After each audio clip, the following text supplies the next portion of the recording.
kami sa Lucban, Quezon para sa Pahiyas Festival. Ano nga ba ang Pahiyas Festival? Ipinagdiriwang ng bayan ng Lucban ang isa sa pinakamalaki at makulay na pagdiriwang ng ani sa bansa tuwing May 15. Taon-taon, ang residente ng Lucban sa Quezon ay nagsasama-sama sa Pahiyas Festival upang magpasalamat sa patron ng mga magsasaka, Patron San Isidro Labrador, para sa masaganang ani na kanilang natatanggap hanggang ngayon, at manalangin para sa mas masagana pang ani sa mga darating na panahon. Ang kiping ay isang mahalagang bahagi ng pahiyas.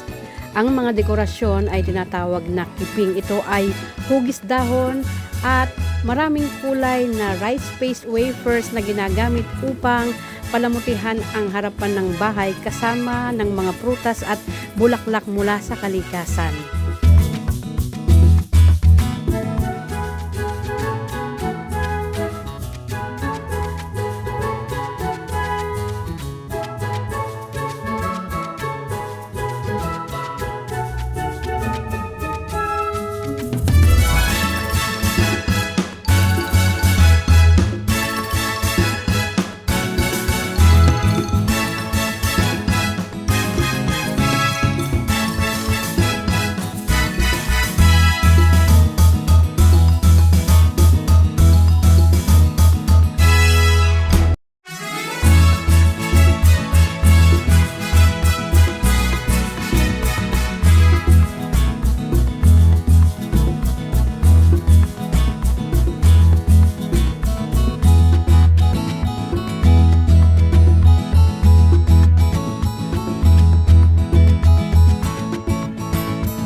wala ngayon, ma.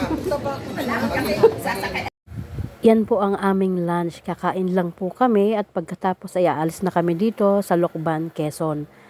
Meron po kaming pupuntahan na 2 pang project, isa sa Kalawan at isa ay sa Alaminos.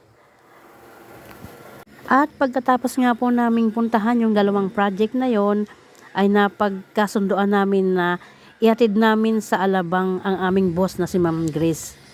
Gabi na nung dumating kami sa bahay ni Ma'am Grace, kaya naman agad-agad ay nagluto siya ng aming dinner. Ang sarap ng mga niluto niya, kaya hindi rin namin napigilang mag-inom pagkatapos kumain. Diet eh.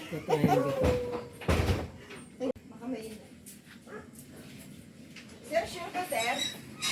Ano? Kamukha niya. Oo, kamukha. Ano sa Sana ba? naman, ano? Ay, wala, ayaw ni Rian iwanan yung itim na yun. Maganda sana. Sana naman, sir. Sa susunod pagka, ano naman, may maliit. Sana naman, maalala niyo ako. Wala, iyak-iyak pa. Wala na, ibibenta. Kaso, pawisan na ako. Baka Kaya wala na mo kumain Kumain po. gusto natin ito. Kay Edna, mabubusog na ako pag... Oy, Ed. Hindi na ako kumain. Kuya, yung kamatis at saka ano. Mag-picture muna Ay, tayo. ayoko nito. Sili. Kay JJ. Ano sabi ko? Ay, palit. Nakakunin mo, ikaw kumuha. Ikaw Kahit sa na. po ano. Hindi tamali. Ha? Ano nga yung 7 tamali ni JJ? Cellphone? Picture tayo. Para may remembrance naman na nagpunta tayo dito, di ba? Yes. Koto, ha? Yung mga hindi uma-attend, di ba? Kasalanan. Tinakaulan ka lang, tinatakpan ko lang Senior nga eh. nga eh. Alam mo naman ang senior na makakalimutin. Hindi namin Uy, gusto mo na natin to. Sabi ko, hindi ka mo kasi Ganito? Good food. Sa akin na lang.